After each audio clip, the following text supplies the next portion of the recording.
Okay, ladies and gentlemen, welcome back to the Manhattan GMAT Study Hall for September 22nd. So today's theme is the use of critical reasoning problems with numbers and statistics in them. So verbal problems, but a special type of verbal problem that requires a little bit more in the way of quantitative reasoning. So they're not going to be the same type of critical reasoning problem. As you'll see, some are conclusion problems, some are weakened problems. There's many different types, but we'll try to draw some general conclusions about how to deal with these sorts of things in general and how you should be thinking about numerical quantities and statements when you see them in verbal problems. Okay, but as you know, if you are a veteran of these study halls, you do have to,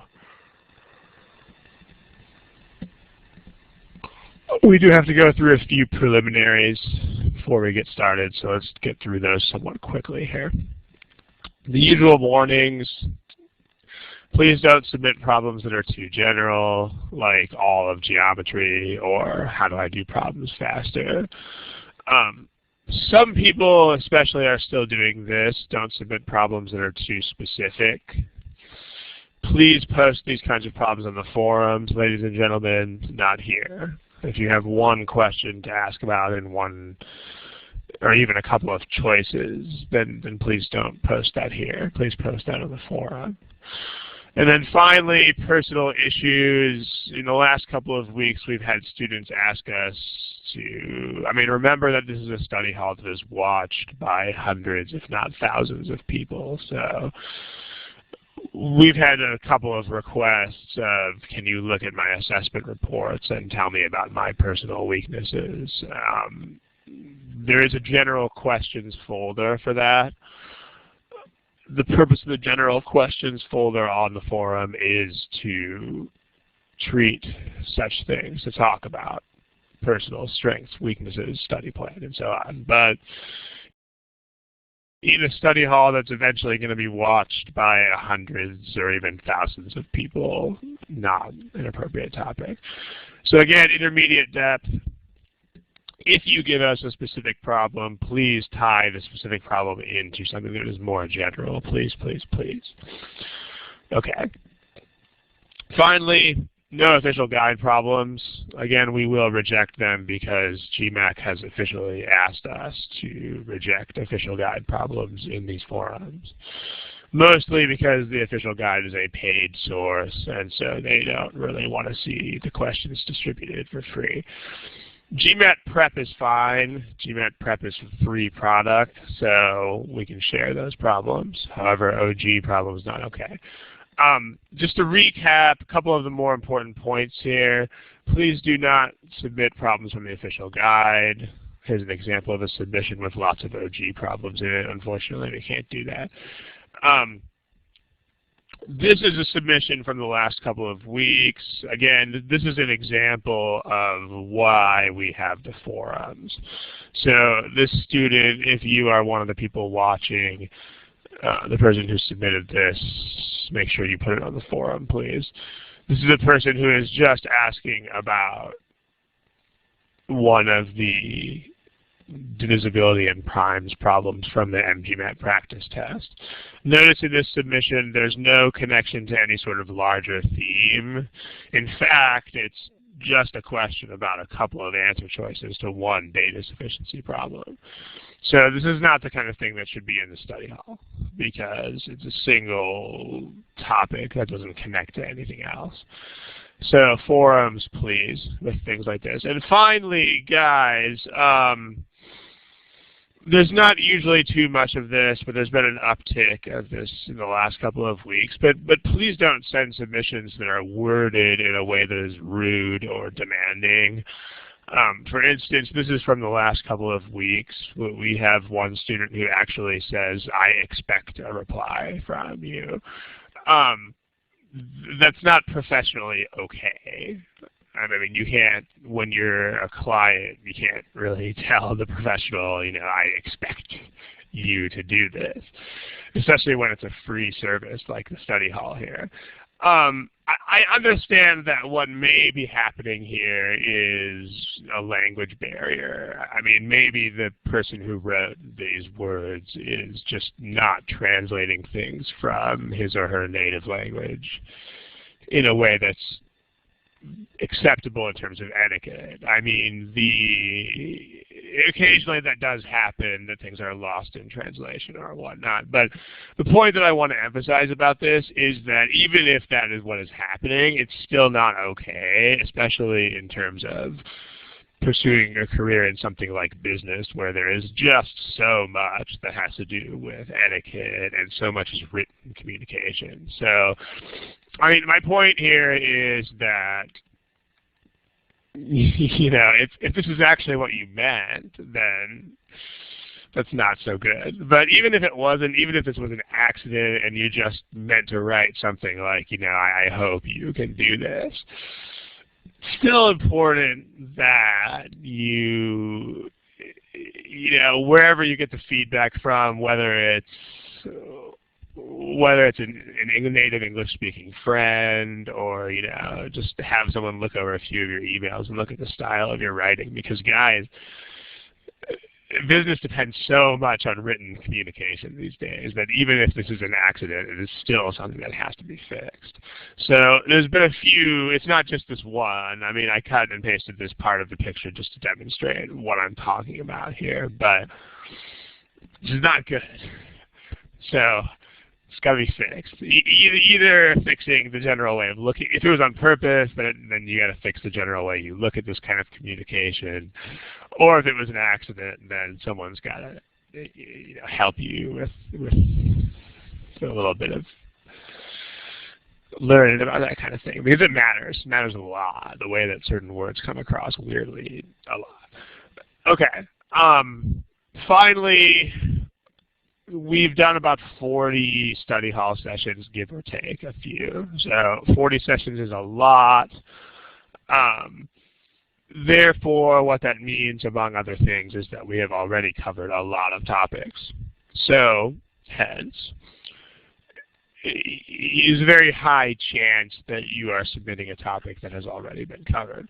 So please, if you submit something that has already been covered, still okay, as long as you are asking for some sort of new aspect of that topic that has not already been treated in the previous session.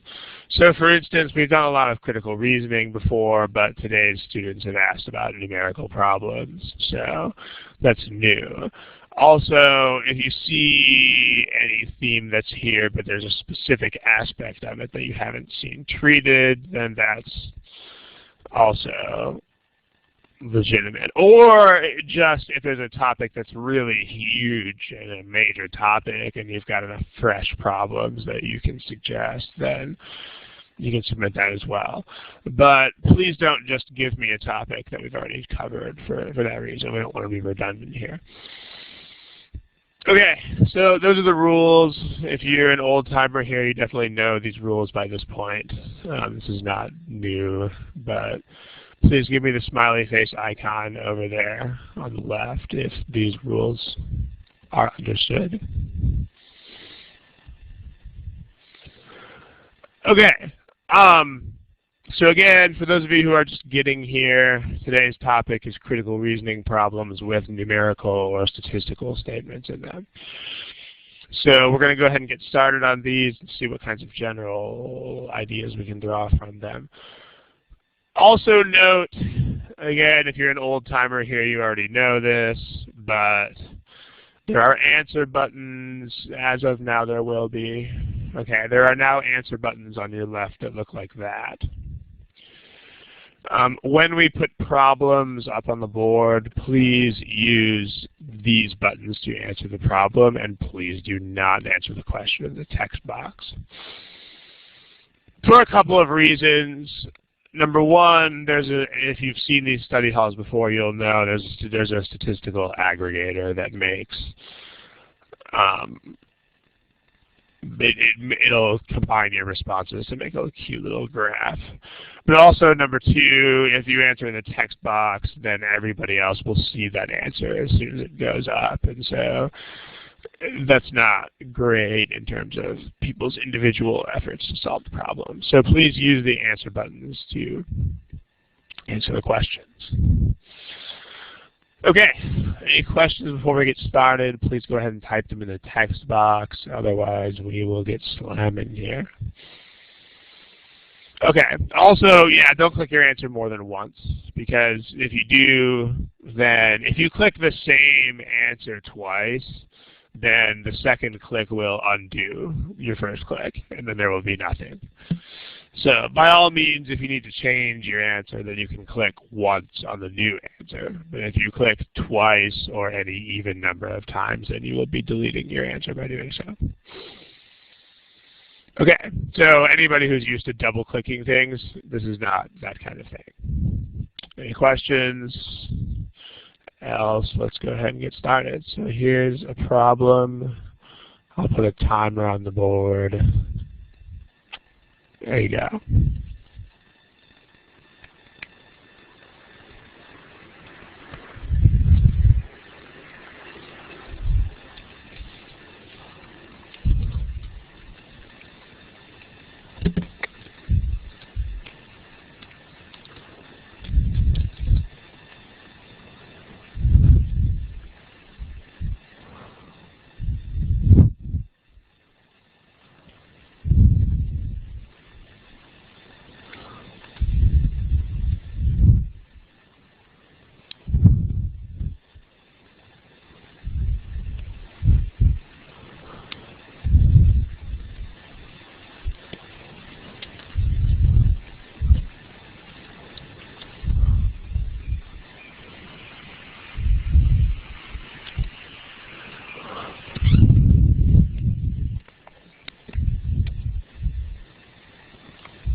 Okay, everybody please indicate an answer. I think we got one from, I think only Landry has not given an answer so far. Okay, Landry, if you're here. Remember, everybody, this is the GMAT. GMAT is a test on which you have to answer the problem, and there is no such thing as skipping or leaving blank. So even if you are not sure, please make sure you answer the problem. Also, unless otherwise noted, the problems in this session are going to be from the gmatprep software. So this one is a gmatprep problem. Okay, let's talk about this problem. In the United States, of the people who moved from one state to another when they retired, oh, by the way, statistics here are your class statistics. So there's a split, mostly C and D, but a few odd other answers here and there too. Okay, of the people who moved from one state to another when they retired, the percentage who moved to Florida has decreased by 3 percentage points over the past 10 years.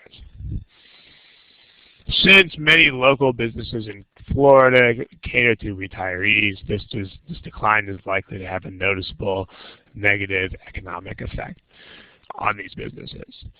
Okay, so notice that this problem features a percentage. Does anybody have any sort of default thoughts that they think upon seeing a percentage in a critical reasoning problem? Text box if you do. Does anybody have anything that they think about as soon as they see that?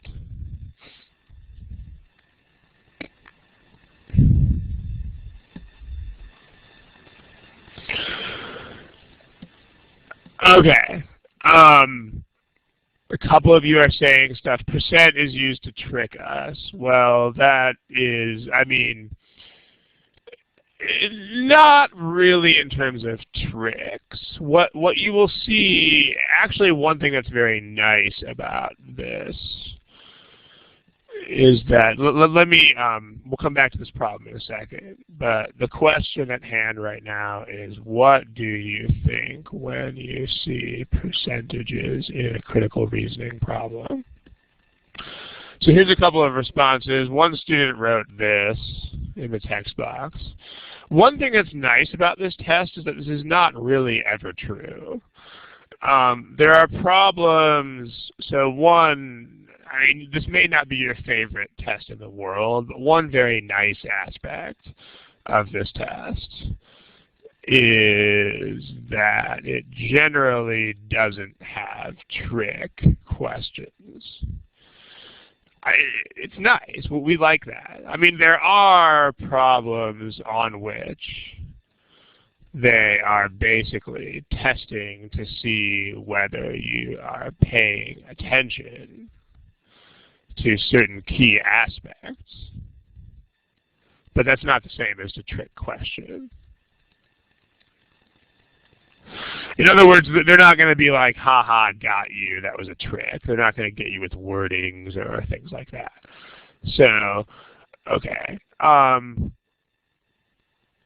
Yeah, a couple of you are starting to nail what I'm getting at here, though, which is beware of answer choices that talk of raw numbers. I think that's what relativity means when someone wrote that, versus real numbers. So, yeah.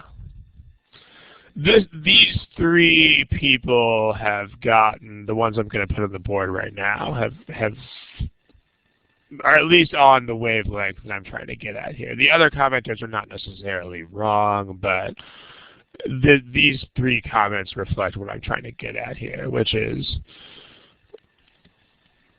watch it for the fact that percentages are not real numbers. This is the deal here. Percentages are not numbers. So they do like to highlight, because, okay, here's the story. What they like to do in these problems is test concepts that can be tested without making you do a lot of math. So because at the end of the day, remember, this is the verbal section. This is not the math section, and so they don't want to give problems that are incredibly heavy on the math. So they want to give you problems that don't require extensive calculation, if they require any calculation at all. So they want to give you problems that test the concepts behind the math.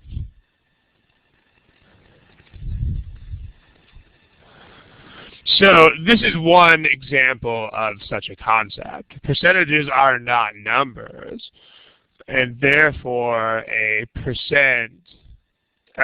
a percentage of something goes up, then that result doesn't necessarily signify an absolute increase in the quantity itself. And then same goes for decreases. So this is what you should be aware of whenever you see a percentage in a critical reasoning problem. You should be thinking to yourself, hey, percentages are not numbers, so what the heck? So let's look at this. The percentage has gone down by 3 percentage points. When you see that kind of thing, it should definitely bring to mind this whole issue of, but okay, I don't know if the actual number of people has gone down. So what about the actual number of retirees? Because it's just a percentage. So what we need here is a little bit more information about the baseline number here. So if the percentage has gone down by 3%, but the baseline population has increased by much more than that, then there could still be a big uptick even despite that percentage decrease. So again, this will not be always what is being tested, because nothing will ever be always. I mean, they might sometimes give you a problem with percentages that is really about percentages. But in this case, still worth looking at. So what they're talking about is the negative economic effect on businesses would be a factor of the number of retirees. Because that can't reasonably be a percentage of total thing. This is going to be a function of how many retirees there are to patronize these businesses. So that's a function of the number of people. So to weaken this argument, you are probably going to capitalize on the discrepancy between these percentages and these numbers, because they haven't given you any data about the businesses. I mean, there could be several other ways that you could theoretically weaken an argument like this one. I mean, there could be some aspect of these businesses themselves, like they're modernizing or they're getting to learn their client base better or whatever, like something that could help them cope with an actual decrease in population, but that's not mentioned. So that leaves us with this whole percentage thing. So that is going to give you this. This means you've got a total increase in the total baseline population. So if D is true, then that means that you have a lot bigger people. You have a lot bigger number of people. So if that statement is true, then our smaller percentage most likely represents a larger absolute number of people.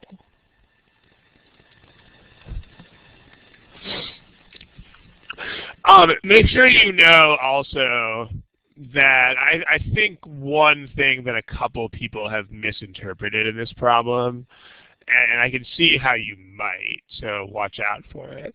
But one thing that a couple of people have misinterpreted in this problem is the word another state here. Like, I think some people have thought that that meant a state other than Florida.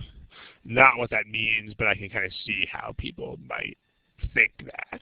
But notice the correspondence between these words and these words. So that means the total number of people who moved from any state to any other state that was not that first state. That doesn't mean other than Florida. That means people who moved states has gone up.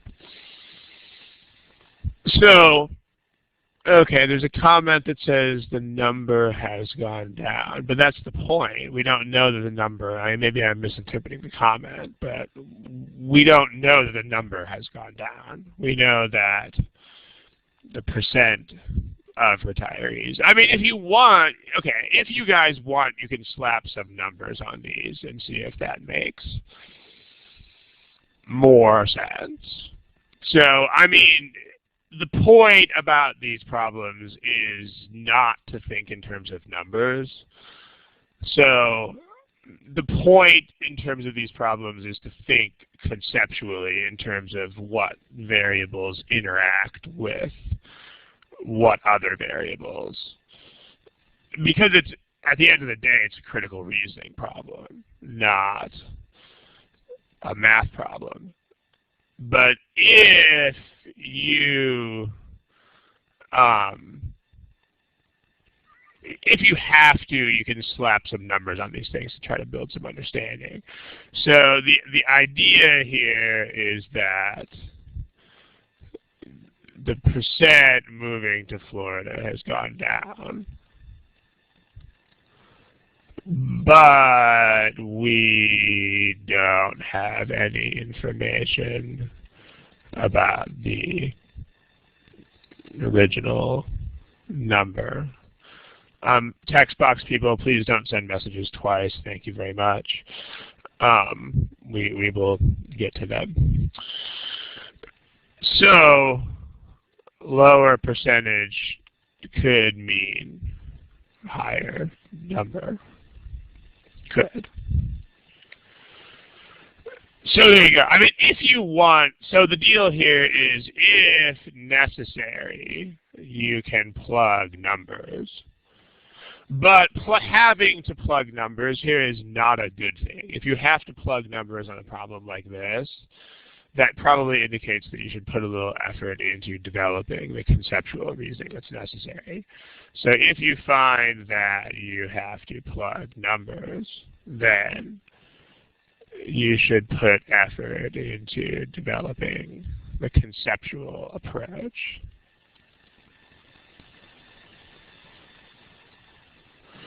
So, for instance, that might help you learn how these kinds of numbers work. So, if you have 1 million retirees, and then 10% move to Florida, then that would be 100,000. But then if you have 2 million retirees, the problem stipulates 3% less. So if only 7% move to Florida,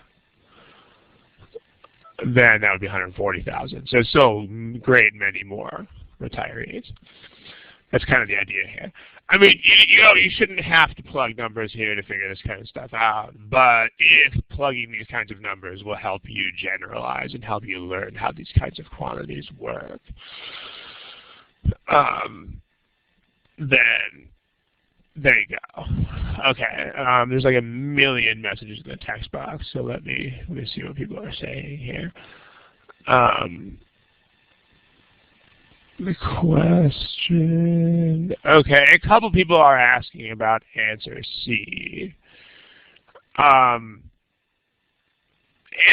C is irrelevant because it doesn't have anything to do with the argument. The argument is just about businesses that cater to retirees. So the argument is concerned only with the cash flow and profits of businesses dealing with retirees. So therefore, comparisons to other kinds of businesses are irrelevant.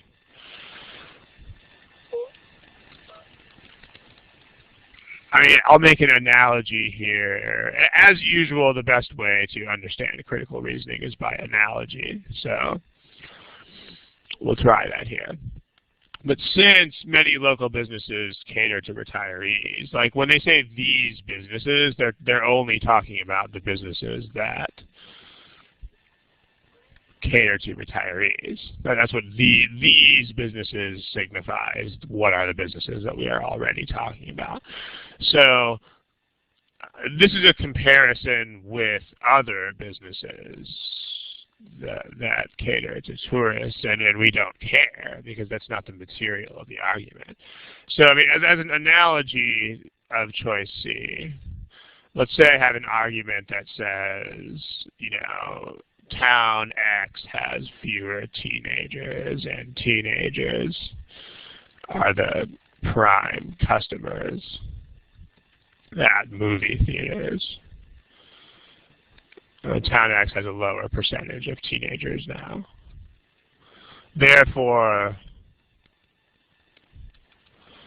town X movie theaters are going to suffer.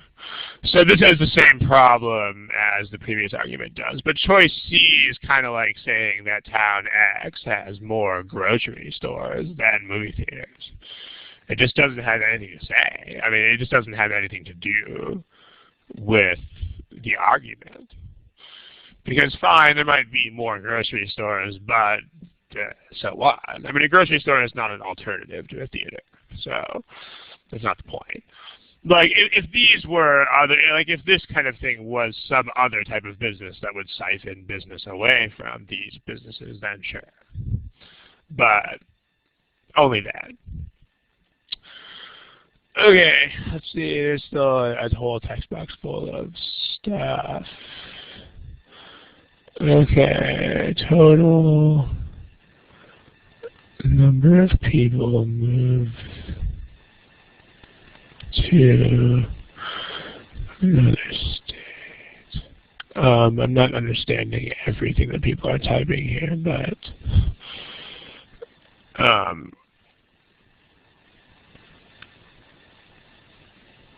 let's see. So here's the problem again, fresh screen. There's a couple of comments that I don't really understand what people are saying, but I will try. Like, I'm not really understanding what this means. Total number of people moved to, yeah, I'm not sure what this means. Total number of people may still happen. Maybe you could explain that a little bit more. And then here's a comment that, okay, this comment is important to respond to in the sense that the correct answer to this problem was D. I'm not sure if you were late to the session or not. D like dog. The whole point of critical reasoning, especially strength and weaken problems, is that they will not spell stuff out for you. So, I mean, they're not going to give you like super direct evidence of stuff, because the point is for you to see these relationships. So, I mean, this comment suggests a lack of fundamental understanding of the genre of this problem here. So 2 comments on this thing. First of all, the problems are strength and this problem is strength and weaken. It's not, I mean, make sure you know that strength and weaken is strength and weaken. And in particular, it's not confirm and destroy. Like, you don't have to absolutely prove the argument if you strengthen, and you don't have to destroy the argument in order to weaken it. These problems are not that extreme. So you don't have to prove that the argument is worthless. You just have to give a factor that works against the argument. So in choice D, you have an increasing baseline, which in line with this decreasing percentage will work against it. That's the point. So yes, you are absolutely correct that it doesn't spell out this point, and that's the deal. That's what this is all about. It's not going to spell things out. It's going to give you factors that may work, that will reasonably work against the argument without having to spell all of this out, because that's the whole point of what these kinds of problems are trying to measure. So yeah. So in line with that comment, like you don't have to have proof. If you do, I mean, you'll notice this. If you go through strength and weaken problems and look for things that absolutely confirm or absolutely destroy the argument, you will find that you simply can't solve any of the problems because that's how they work. Okay, finally, I know we're sick of this problem, but one more comment to respond to here, which is this one. This is a strength and weaken question. And there's a question in the text box about whether the answer is out of scope or not. Yes, the answer is out of scope, but it will. But so is D. I mean, on strength and weaken questions, the correct answer, C is not the correct answer, but the correct answer must be out of scope in at least some way. In other words, it can't be contained within the argument already. Because remember, you're trying to make an argument stronger or weaker. You can't make an argument stronger or weaker by simply reiterating what's already there. So, I mean, yeah, these things are both outside the original scope. I mean, the total number is also outside the original scope because it just talks about percentages. But that's the whole point. And, oh, this is not a great transcription. This should say following. But the point is, if you see which of the following, if true, then the answer must introduce new information. It has to. Otherwise, it can't it can't serve its purpose. The reason they're telling you if true is so that you know that you are allowed to introduce these new things into your argument. Okay, so if anybody has any questions that have not been addressed here, please put them in the box. Otherwise, we will move on to another problem. All right, let's look at this one right here. Okay, that's not the one. Let's try that one. Okay, I'll put a couple minutes up there. Enjoy.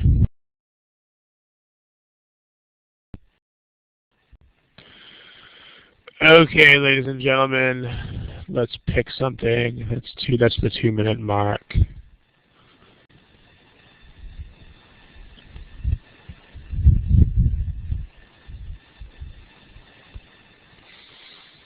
So if you remember, this is the GMAT. This is a test on which you must pick an answer to the question that's in front of you. You can't skip. You can't leave questions blank. Those are not options. Someone says we should aim to answer this in less than 1:20. 1:20 is awfully fast. I'm not sure where you got that figure from, but the 1:20 sounds like the average figure for sentence correction problems, but not, number one, that doesn't sound like an accurate number for critical reasoning. And number two, that you remember that these problems are going to depend on how many words are on the screen. Okay, someone says that's the LSAT. Yeah, guys, that's the danger of using materials from the wrong test. It depends on how many words are on the screen. Like, if the problem is really, really, really short and small and self-contained, then you can answer it quicker. So, like, this problem has got a lot more words than the previous problem did, both in the prompt and in the answer choices. So, you know, you can take a little bit longer. But it's definitely a mistake to think that you should take the same amount of time on every problem. Because if there are more words, then you should allow yourself more time. If there are fewer words, then less time. Okay, so let's take a look. A lot of you guys still don't have answers to this problem yet. There's no answer from Hema, Jesse, Lynn, Mimi or Sarah or Star or Vasan. So guys, make sure you answer the problem, because on the GMAT you have to. Okay, so let's look. Here are your class statistics. Again, there are quite a few non-responses to the problem, so keeping in mind that. So, I mean, we have 7 non-responses, which sort of cheapens what's going on here. But, guys, make sure you answer the problem. Okay, so in Cravonia, the average salary for jobs requiring a college degree has always been higher than the average salary for jobs that do not require such a degree. So, over the past few years, the number of Cravonians enrolled has been growing steadily. Therefore, the number of Cravonians entering the job market who have at least the qualification of a college degree will be significantly higher. So, I mean, there's a lot of words here, but make sure that you, when a problem has statistics,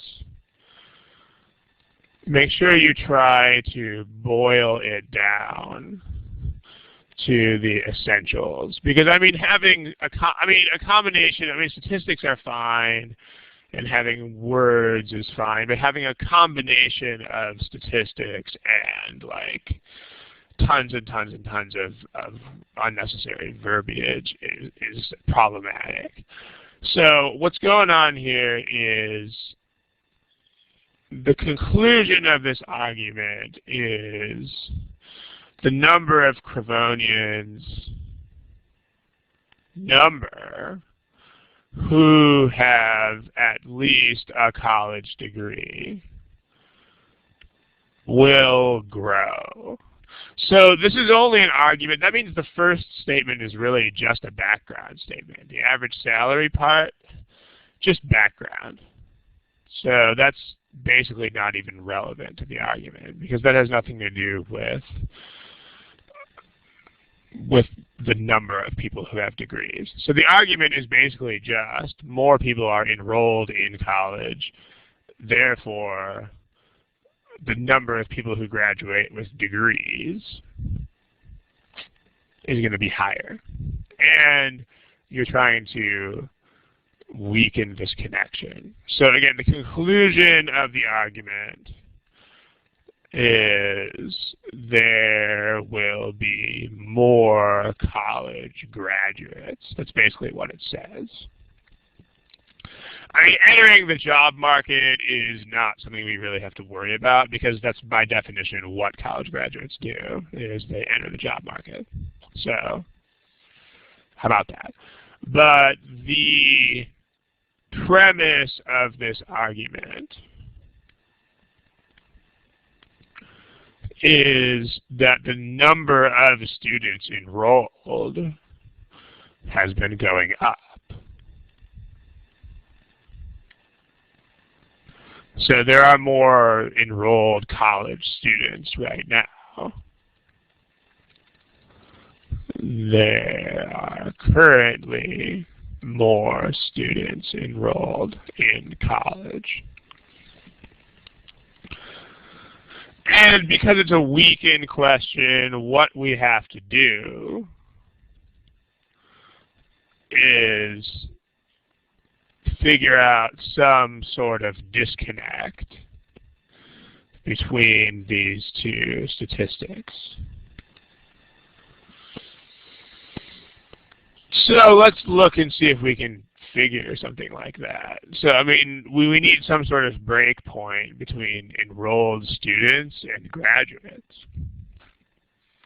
So there's a couple of ways that you might do that. I mean, one, can anybody come up with their own weakener to this problem that would be different from what's in the correct answer text box? Like, how else could you disconnect the number of enrolled students from the number of graduates? Yeah, a couple of you are getting at another thing that we could do. Well, we could just have people not graduating. So, as an example, if a lower percent graduate, then there may not be more graduates. So,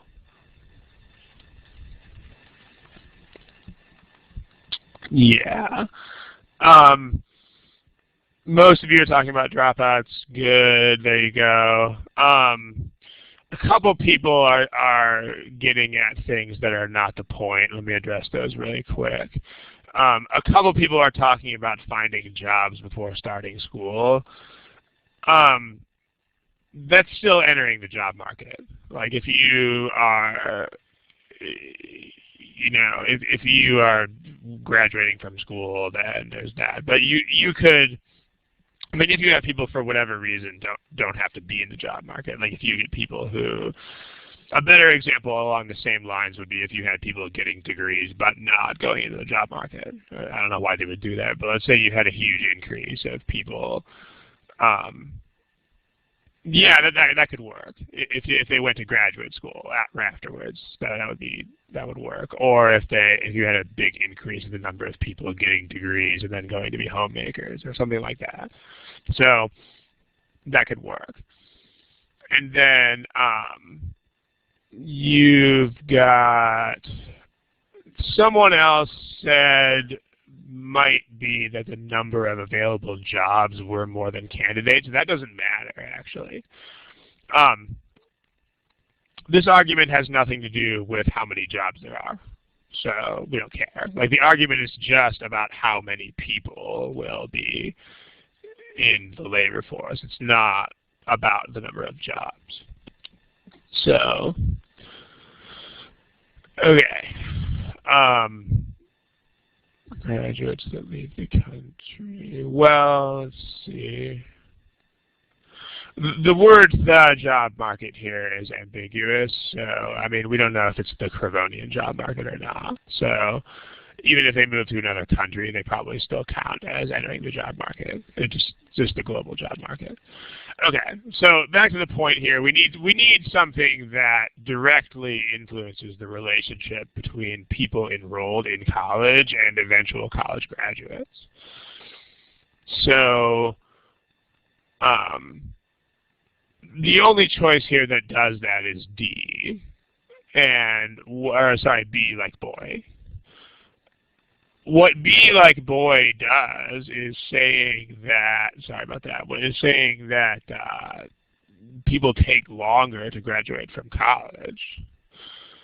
So if people are staying longer, then there will be more enrollees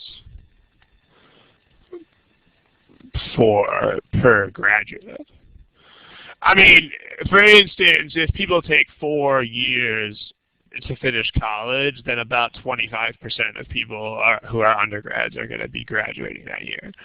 But if people suddenly start taking 5 years, then what that means is that only 20% of people are going to be graduating. And so you could have more people on campus and still have the same or even a smaller number of graduates if that's happening. So yeah, you could have dropouts. Dropouts would also be a correct answer to this problem, but there's no choice about dropouts. And then, or people are just, what they're doing in B is people are staying enrolled for more years, and so that's skewing the percentage of graduates. Notice that the other choices just don't treat the issue here. So if you picked another answer to this problem, then what that means is that you're not doing this. You're not boiling it down to the essentials of the problem. Instead, what you're doing is you're kind of getting lost. I mean, one of the biggest dangers of these problems is getting lost in a train of thought. Like, you can't do this thing where A is related to B and B is related to C and C is related to D, but by the time you get to A and D, there's no relationship. I mean, it's easy for that to happen. Don't let it happen. Make sure you stick to the point. In this case, the point that you want to stick to is what's the distinction between people enrolled and people who graduate. So earnings don't affect this argument, so A is wrong. The percentage of people in the country as a whole doesn't matter. It just matters if there's more of them. This is a question about absolute numbers. It's not a question about the percentage as a whole. So the principle we had before, that percentages are not numbers, can be used again to prove that that C is irrelevant. D, it doesn't really matter what the requirements of the job are, because the argument is not about jobs. The argument is about who is entering the labor market and with what degrees. It's not what kind of jobs will they take. And then E is also not relevant because, again, we're not talking about filling jobs. We are just talking about who is entering the market with what. And the argument does not deal at all with what they do once they are in that market. So stay on topic. So when we say boil down to the essentials, this accomplishes two things. The first thing that it does is it simplifies what you have to deal with. So simplify the material, but also stay on point. I mean, yes, you have to have an answer that is outside the original scope, but it also has to deal with the relatively narrow range of topics that are actually in there. So, any questions about this? Okay, so I mean, again, there's a lot of words. When there are a lot of words, the challenge is to not go crazy and become distracted. All right, let's try this problem here. Go for it.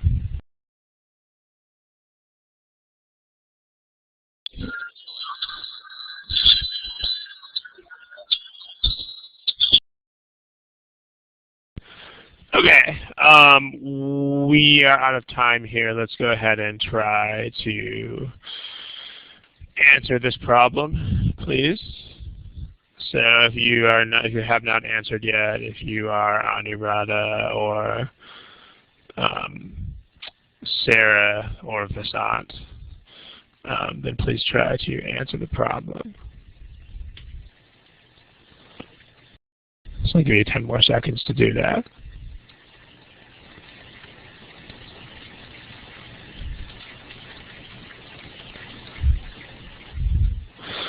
Okay, let's look. So again, remember what you want to do here is boil down the argument to what are its essentials, like what is actually going on in this argument, what needs to be treated, in other words. So, and once you have the argument boiled down to essentials, you want to make sure that you stay on topic, because most incorrect answers are going to be things that just don't have anything to do with the topic. So, all right. Okay. So, Vasant got it. No problem. An airplane manufacturer implemented a program with the well-publicized goal of reducing half. The goal was to reduce by half. Pablo, I'll get your question in a little bit. The total yearly amount of hazardous waste generated by its passenger jet division. When the program began in 1994, it was 90 pounds per production worker. And last time it was 40 pounds per production worker. And then, I mean, notice all the words here. Charges that the program has not met its goal are false. What that means, in short, is that the program has actually met its goal. So, I mean, charges that it has not met its goal are false. Therefore, it's met its goal. So the essentials of this argument are, well, the goal was to cut the absolute amount of waste by 50%. But we have a data point. The only data point we have is that the amount of waste per worker has gone down by over half. Therefore, the conclusion is that we have met the goal.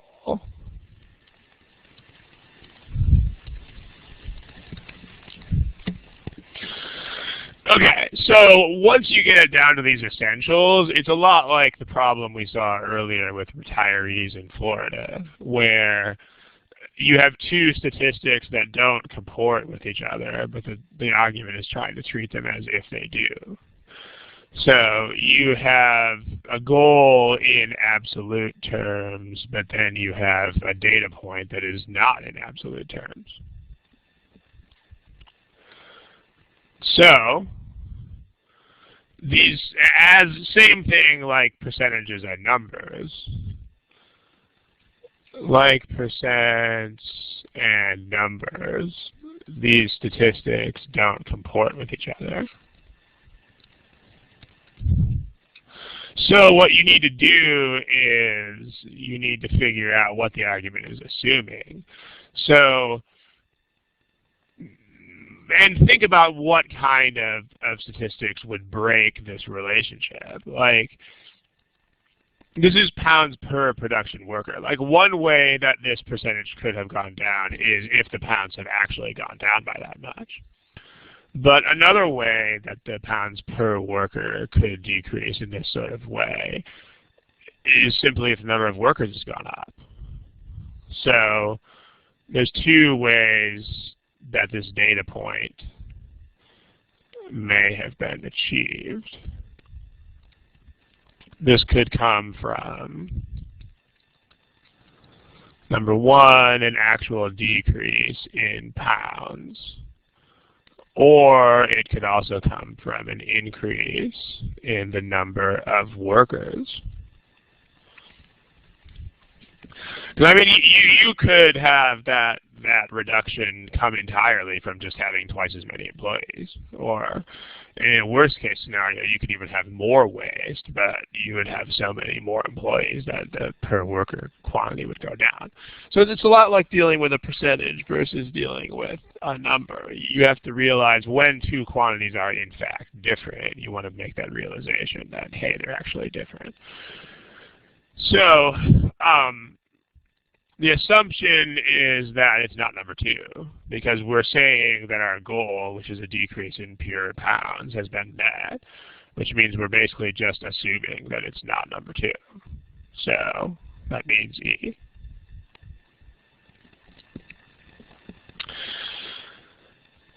Okay, so most of you picked E. Here are the, I didn't put the statistics on the board earlier, so here they are. We have a strong majority of E's here.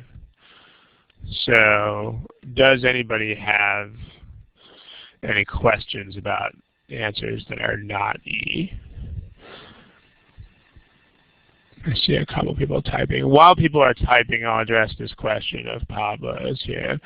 The question is, can the Boyle to essentials be applied to all types of critical reasoning? Not all types, but quite a few types.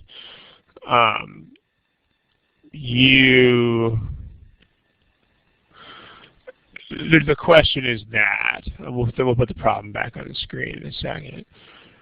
Oh, sorry, LBS is an abbreviation for pounds. It's kind of like, I mean, this units of measure sometimes have weird abbreviations like that. LBS is pounds. OZ can be ounces. It's kind of strange. Okay, can the boil to essentials be applied to all types of CR? Many types. One thing to note is that it can't be applied to problems on which the entire point is to work with details, such as draw the conclusion. The point of draw the conclusion is that you're not looking at essentials. And so in draw the conclusion, you actually have to work with details. You have to shape the details almost like you're a smith shaping jewelry or something. But you have to take the details and work with them. But on problems, on other types of problems, on most other types, then this is the point. So this is the point. You need to understand the essential argument and respond to it without getting distracted. So yeah, it's a good point. I mean, the point being that this is pretty much the type of reasoning that you need anyway on most critical reasoning. The statistics just happen to be a lightning rod for this kind of reasoning in the first place, but there you go. One poster says, can you break down options/answers? That's kind of an unfair question. Please ask about a particular option. That question is too general to really answer.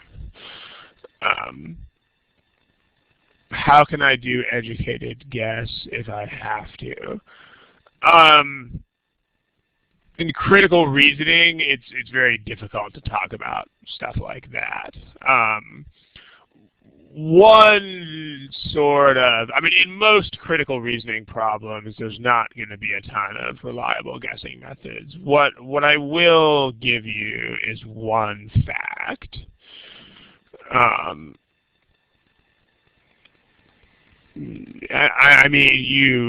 It's difficult to respond to this question in general because it's mostly intuitive. I mean, there's not going to be a lot of hard rules, but the one thing that I've found is one pretty strong correlation is that on assumption questions,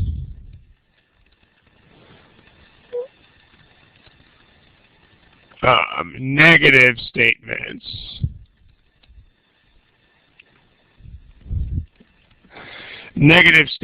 which means, statements about what is not true or about what didn't happen or etc. are correct more often, are correct proportionately more often. What I mean by proportionally more often is that they are correct answers a higher percentage of the time than they appear. So, that means that they're some sort of preferred answer. I mean, this should make sense because whenever you make an argument, you always do make a whole bunch of assumptions about what won't be true or what won't happen. So, it stands to reason that a lot of assumption questions will have these kinds of things as correct answers. So, therefore, if you need to guess on an assumption question, but only if you need to make a wild guess on an assumption question, then guessing negative statements is a good idea. So notice here that this is a negative statement. The number of production workers was not significantly less than it was last year. In other words, we are ruling out some sort of thing. Again, the poster who put the unfairly general question, that new post is still unfairly general. You're still saying the entire problem and all the choices. I mean, you've got to ask me a more specific question than that. Otherwise, I would have to repeat the entire preceding discussion. So, I mean, please tell me either number one, an answer choice that you would like us to talk about, or number two, what didn't you understand about the previous discussion? Okay. Let's see. Kurt, I'm not sure I'm understanding your question there. Are you asking about me in the study halls, or are you asking about, what, like, does you mean me, or does you mean, like, what? Not really seeing where you're going with that. A couple people are asking about choice B. Choice B is irrelevant because we don't care how many jets are produced. Like, that doesn't factor into the statistics. The statistics are just pounds of waste total versus pounds per worker.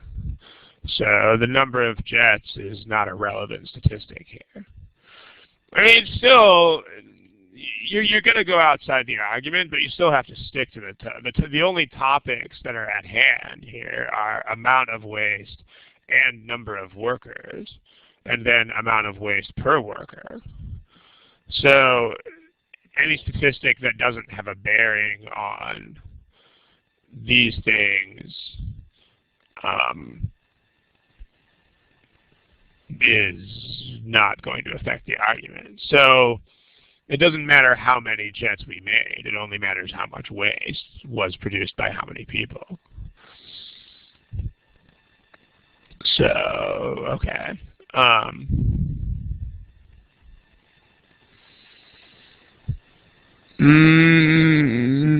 Kurt, I still don't really understand what you're asking me.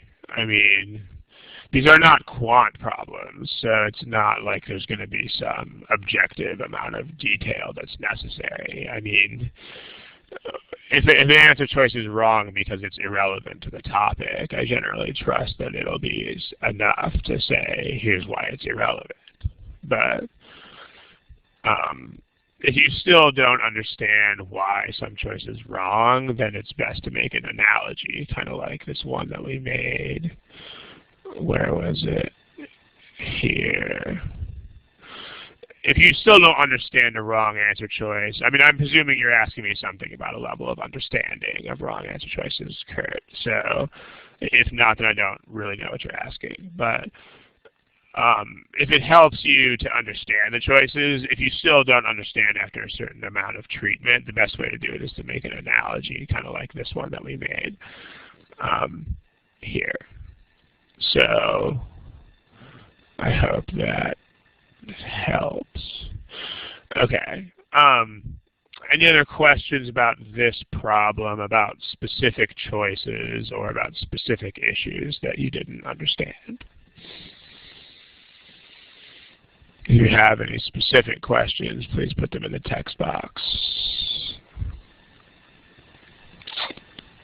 Okay. Good stuff. Try this one. Looks like one person is typing. Try this problem.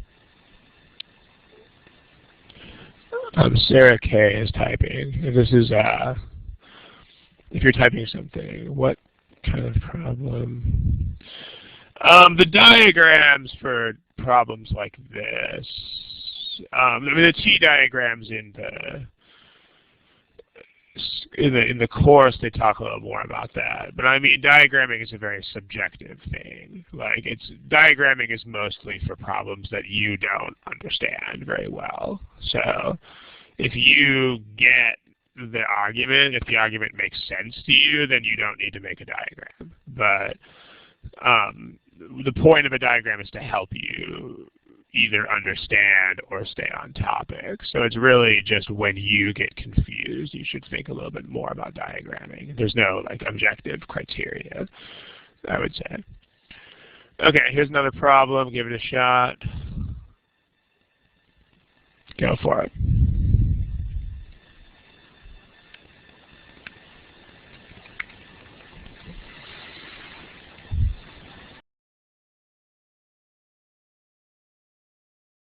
Okay, ladies and gentlemen, please pick an answer if you are one of the people who has not answered yet. Please guess if you have to. Remember that this is a test where you have to answer all the problems in order. So, S. Duta, Mimi, Kathleen, Hema, Jesselyn, and Ish 59. Okay. Let's take a look. Here's your class statistics. Your class statistics are right here.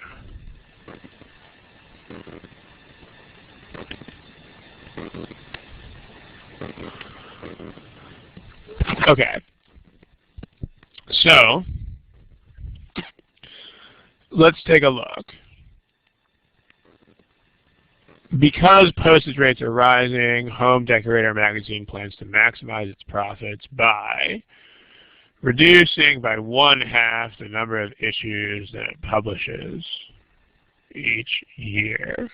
So, half as many issues.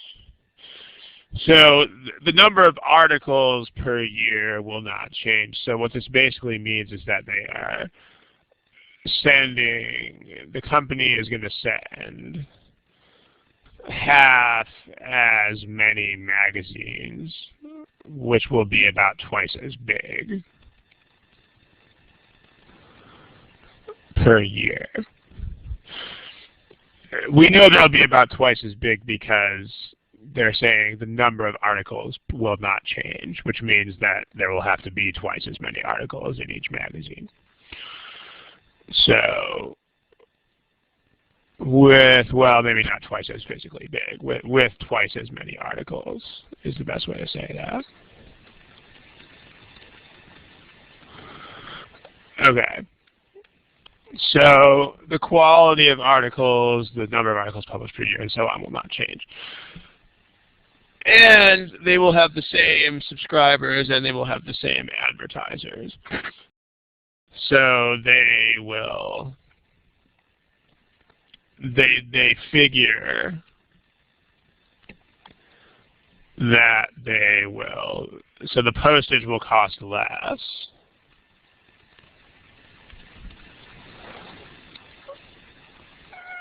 Therefore, the conclusion and that the subscriptions will be the same. So the following will not change. The number of subscribers, the subscription price, and the number of advertisers.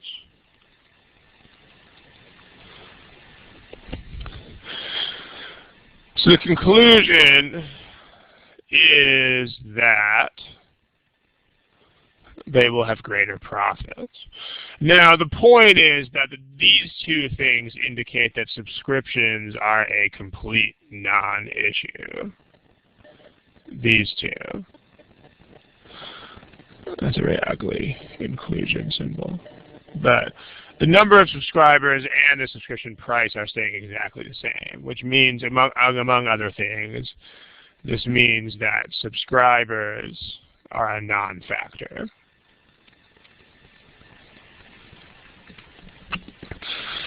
Because those things, if you have the same number of people paying the same price, then their profits will not be affected by subscriptions.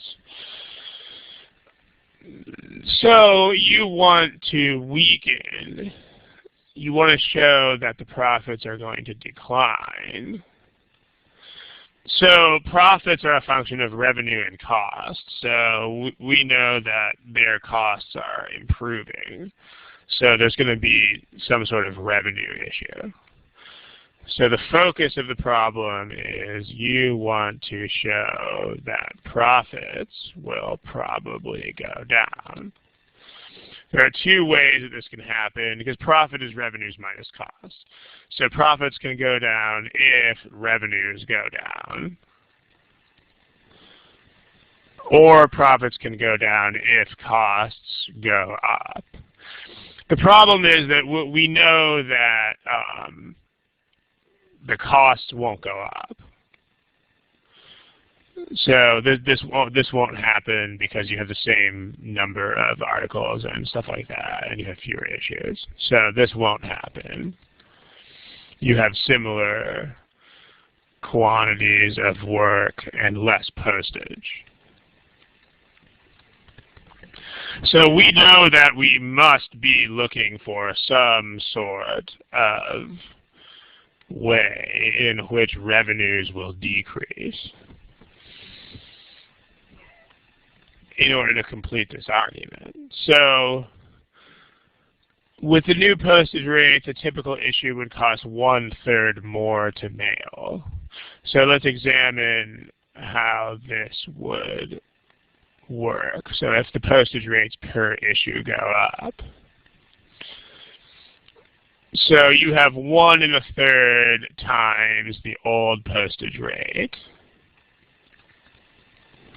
but you only have half as many issues. So 1 1/3 times a half is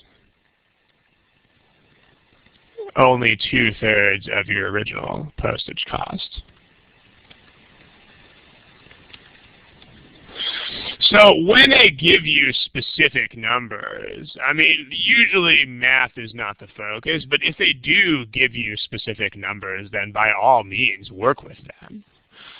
So, I mean, the point is that if they give you general numbers, then if they give you general figures that are not numbers, rather, then you want to think more conceptually. But if you get specific numbers, then work with them. So the point is, if you get general concepts like, percent and absolute number without getting specified values, then you want to think conceptually. But, if they hand you specific numbers, then by all means, go ahead and do a couple of quick calculations and see what happens. So you have half as many issues. The postage is 1 1/3 times what it used to be, so this means less postage. So choice A actually works in opposite direction. Like choice A helps the fact that they will make more profit, because choice A proves, mathematically speaking, that they will spend less money on postage. So people who picked A, there were quite a few people who picked A. So if you did pick A, make sure you, next time if you get specific numbers, make sure you look a little bit at the consequences of those numbers. Revenues going down. The majority of subscribers are less concerned about, well, that's nice, but it doesn't matter what they're concerned about because there will be the same number of them and they will pay the same price. So therefore, they will not affect profits. C, many of them would continue their subscriptions even if the price were increased. Well, again, that's nice, but if you notice the current plan is not to increase the subscription price. In other words, this is not the plan. So a couple of you selected this, but notice that this is not the plan. So we're only talking about what happens if the plan is implemented.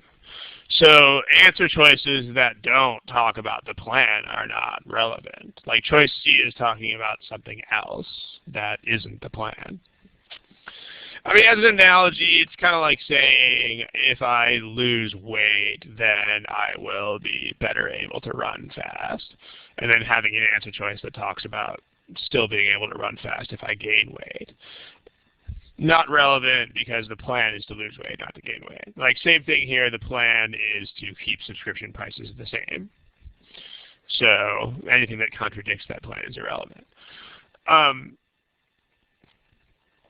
D, same amount of advertising per issue, Well, guess what that means? We only have half as many issues. So this means that our total advertising revenue will be cut in half.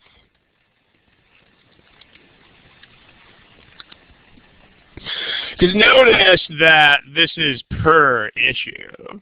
So like the subscribers are paying the same overall subscription price. So that's not per issue. That's absolute dollars.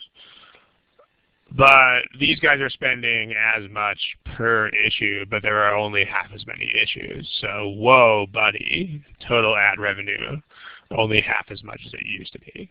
So definitely our correct answer here.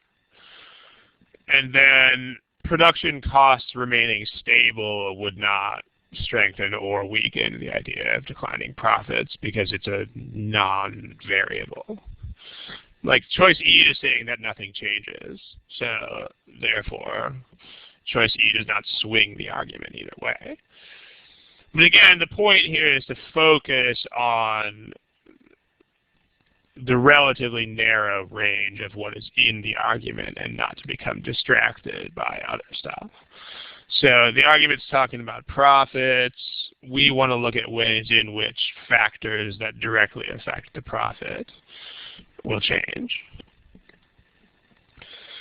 So if you understand that these are the only ways that you could show declining profits, then you can quickly zero in on the answer. I don't know what EN means, but I come late. This is the first time I hear conceptually. What is conceptually? Conceptually means that you understand the ideas behind something, where you don't have to look at specifics, where you understand general ideas. So you understand the abstract patterns behind what is being presented, as opposed to just running numbers, or as opposed to just looking at particular examples. So, you know, like Minnesota is cold. That's a particular data point.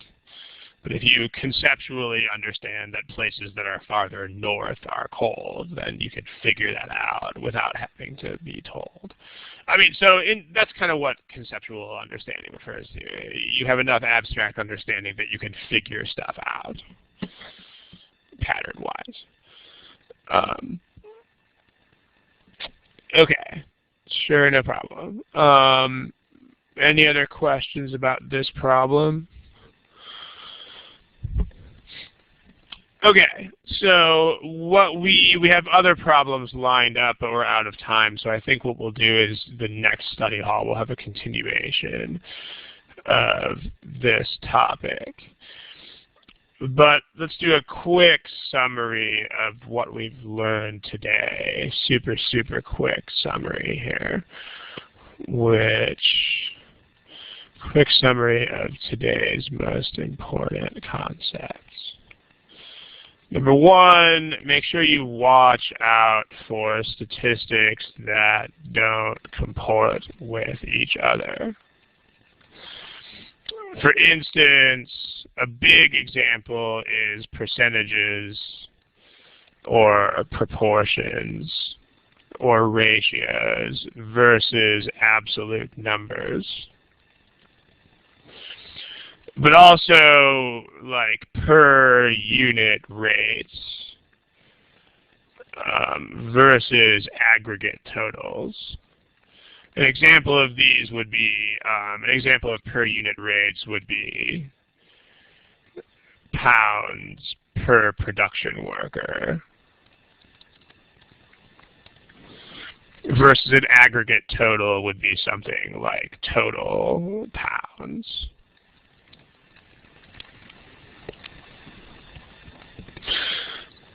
So, and then also the only other major theme of today's lesson was make sure that you boil arguments down to their essentials. You know, like figure out what matters figure out what affects the actual conclusion or line of reasoning in the argument. And then make sure you stay focused on that. So these are our main themes of today's study hall. I think we're going to take the other group of quantitative problems and use them for another study hall. But those are the main deals here. Okay. Good stuff. Can we have one question as a takeaway? What does that mean? I mean, these, oh, you mean like an extra problem? Well, I mean, these problems are all from gmatprep. So, I mean, there's lots of gmatprep archives floating around the internet. I'm gonna use the problems that are in the rest of. I mean, I had more problems lined up, but there's actually enough to make another study hall out of them. So I think I'm gonna hold on to them until that time. But these are, you know, you can find gmatprep archives on the internet and stuff. If you want to shoot me a quick email, I could probably send you at least one gmatprep archive. You can email me and I'll send you that. Okay. Difficulty levels, who cares? It really doesn't matter at all, especially in the verbal section. But you should just not be thinking about that at all. There's no possible way in which that could help you. So it's important not to think about irrelevant concepts like difficulty level. I mean, you want to just think about the problem and about the stuff that's in the problem. And in critical reasoning, things like difficulty are not well defined at all. Okay, I am going to kill the recording here. I can stay on here with questions a couple more minutes, but